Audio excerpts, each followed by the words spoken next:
Позвольте представить вашему вниманию доктора Эггермона, генерального директора онкологического института имени Густава Руси. Тема выступления – системный подход к развитию онкологической службы. Пожалуйста, господин. Good morning, ladies and gentlemen. Cancer Institute Gustave Roussy has a very well-developed personalized cancer medicine program, and I've been asked to discuss the personalized cancer medicine developments, also in the context of what it would mean for Kazakhstan and how to sort of place it within the priorities of the Kazakhstan program in cancer medicine. So the president of Kazakhstan has decided that there is going to be a major focus on oncology.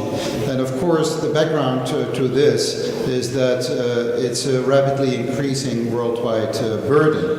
If you see that in 2008, there were 12.5 million new cases. In 2030, there will be about double that, 26 million new cases. All this leading to 7.5 million deaths in 2008, but 17 million deaths in 2030. But when you look at the burden of how to deal with cancer and how many people will be alive with cancer, you really get the magnitude here. 28 million living with cancer today, and 82 million living with cancer in 2030. And so I think it is a testimony of great vision to put oncology as at the focus of what the healthcare system will be dealing with in the future. In Western Europe, like in France right now, cancer has become the #1 cause of death and has passed cardiovascular disease. Probably in Kazakhstan at this point in time, it's still cardiovascular disease as the #1 cause of death. But it will develop in the direction of what we are seeing in Western Europe. Still, however, for both domains, both in the cardiovascular disease arena as well as in the cancer arena, the #1 problem remains smoking. In France, still 1/3 of the males smoke and 1/5 of the females smoke. But actually, when you look at young females in France, it is rapidly increasing, and we expect a whole epidemic of lung cancer cases in women in France.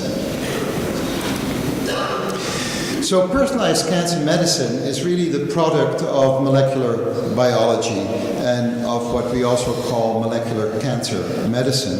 That the old concept of cancer has completely changed paradigm. In the old way, we were looking through a microscope and we would decipher and we would describe a irregular cellular histopathologic pattern, and we would call that cancer.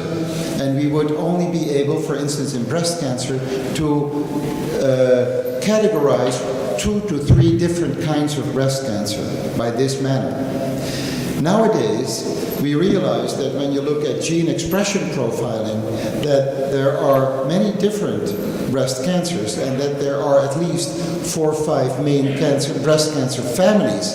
But that if you go into further precision by looking at further mutations, genetic mutations in breast cancer, you can end up in as many as between 15 and 20 different breast cancer types that would require different kind of drug approaches or drug combinations. The important thing is that when you look at the 5 main breast cancer families, they have very different prognosis and very different natural courses of disease, both in relapse-free and in overall survival patterns. This is not only true for breast cancer, but it's basically true for all cancers. So in lung cancer, we used to be able to only basically define squamous lung cancer, adenocarcinoma, and non-small cell lung and small cell lung cancers, just by histologic criteria. Now we know that at the molecular level, we have many different pathways within the cancer cells that can be derailed by specific mutations, and therefore we can have many different lung cancers. And for different lung cancers, you may be looking at very different drugs to treat them.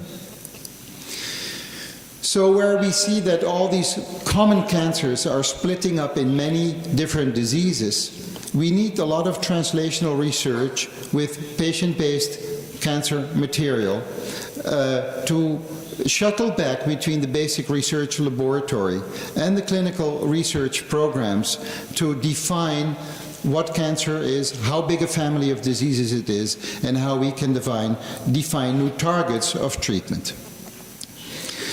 If you find a mutation-driven drug development result, then you can already be very successful in phase 1 studies, whereas in the past the phase 1 study was only designed to find out toxicity of some non-specific chemotherapeutic agent. Here you see 3 New England Journal of Medicine publications, all in the same year, and all about 3 different drugs that were mutation drug development driven. And you see these are very similar and very high response rates in often above 80% of patients when treated with these mutation-driven drug development drugs.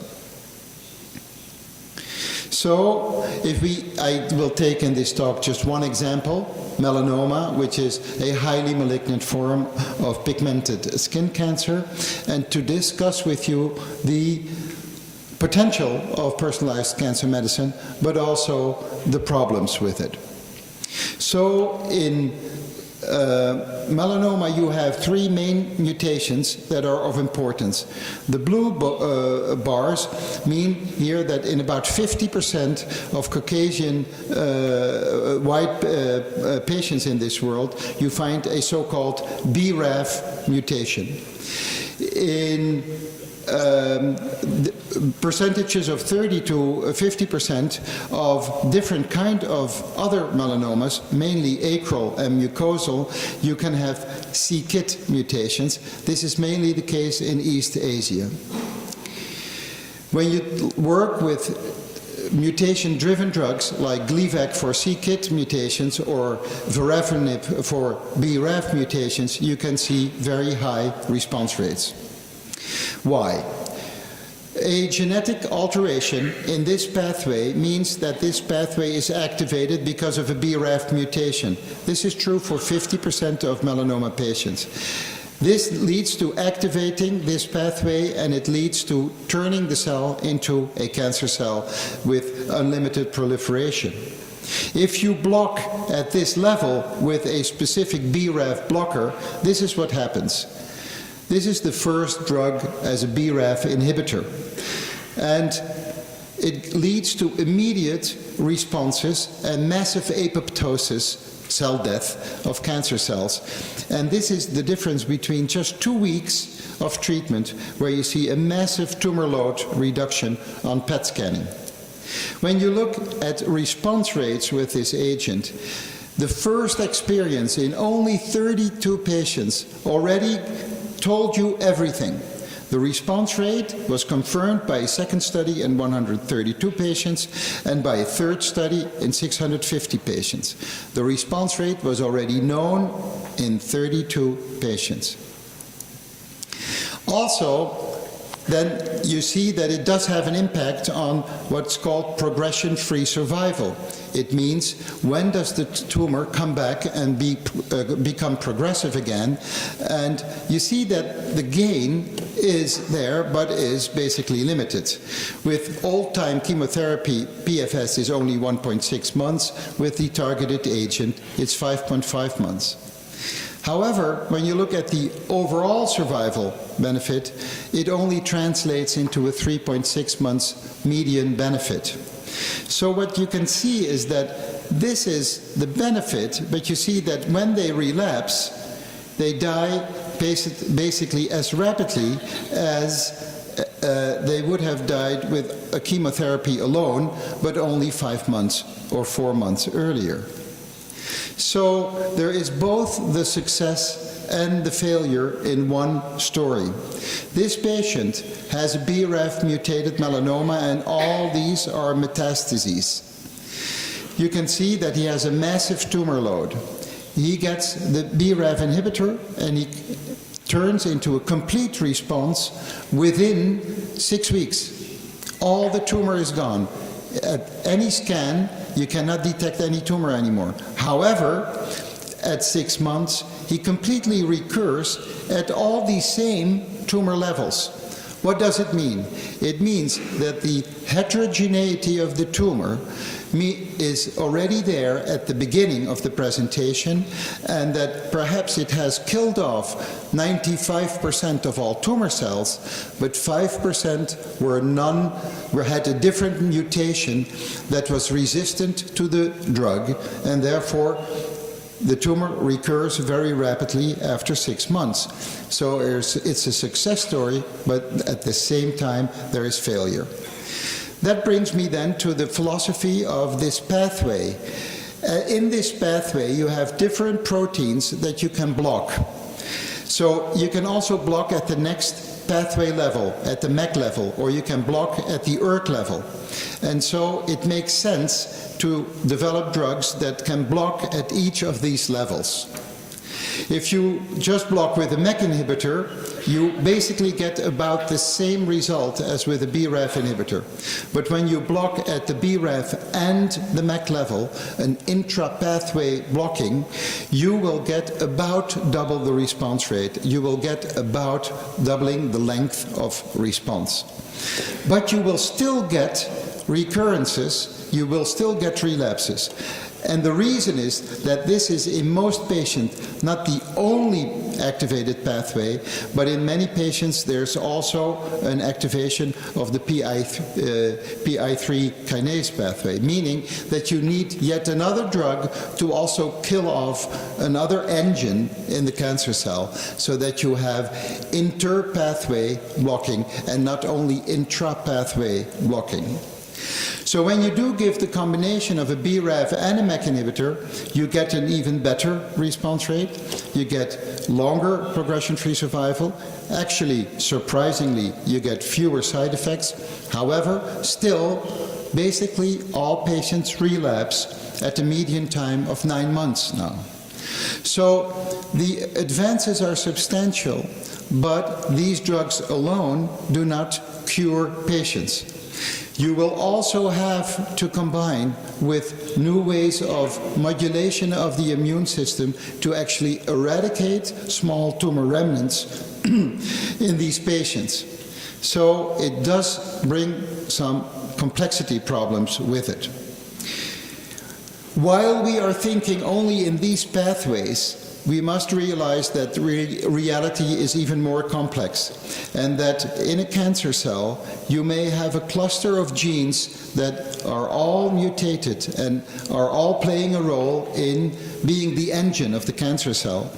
If you kill off this engine, you may still later be confronted by other clusters of genes that are also derailed in the cancer cell that can emerge. So, one of the main problems is that right from the start, tumors are heterogeneous. So you may be able to kill off all the red cells, but not necessarily the yellow, the green, or the blue cells. And over time, tumors may even change. So there are fundamental challenges to the personalized cancer medicine approach. You may have not only inter and intra-tumor heterogeneity, but also you have patient heterogeneity.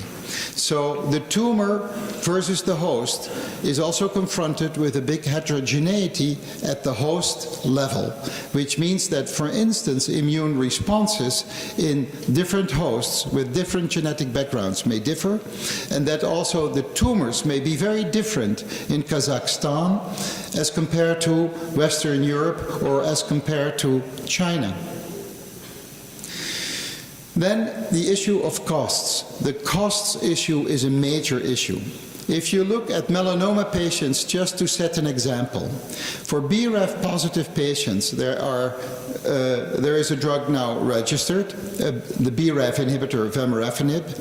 6 months of treatment, 56,000 euros. Actually, 75% of the patients are expected to get it for 9 months. That is 81,000 euros. And even 40% may go for another 3 months up to a bill of 112,000 euros. Then they will all relapse at some point. The median relapse time is at 6 months. Then they will get another registered drug, which is an immunomodulator, ipilimumab. The price of only 3 months of treatment with this drug is 88,000 euros. It means that the average total costs of treating BRAF positive metastatic melanoma patients is somewhere between 130 and 200,000 euros. And that would only bring 3 plus 3, about 6 to 7 average months of benefit in overall survival. For the patients who do not have the BRAF mutation, they will go straight into ipilimumab treatment, but that will be already 88,000 euros in 3 months. And this is a drug that does not have a biomarker, so we cannot even pick our patients that would be our best responders. And there will be additional drugs in the future. So even for these BRAF negative patients, the total costs would already go over 100,000 euros for 2 to 4 months of life benefit. So this is obviously a major problem, and it's a major problem in the rich part of the world, so it's a major or an impossible problem for the less developed part of the world. And what would we do in a different situation? Let's say that everybody would have the right to visit Disney World in the last year of his or her life. But the entrance fee for those persons would be 150,000 euros. What would we do? Would there be a public outcry, and would we just demand that everybody should have equal access to Disney World for 150,000 euros? Or would we have public outcry and demand that there would be a lower entrance fee? And I leave you with that thought. So what should Kazakhstan do in the context of these type of developments, and how would you implement those, yes or no, into your plans of how you structure the organization of cancer care in your country? Well, first of all, I think Kazakhstan has to implement a national cancer plan that has a number of levels, and this has been composed, this cancer plan, that will bring additional structure to the cancer care in Kazakhstan. At the 0 level, you need to be strong in a public health program and find out and understand the demographics of cancer in Kazakhstan. And you must start cancer registries to find out how actually the actual situation is in your country.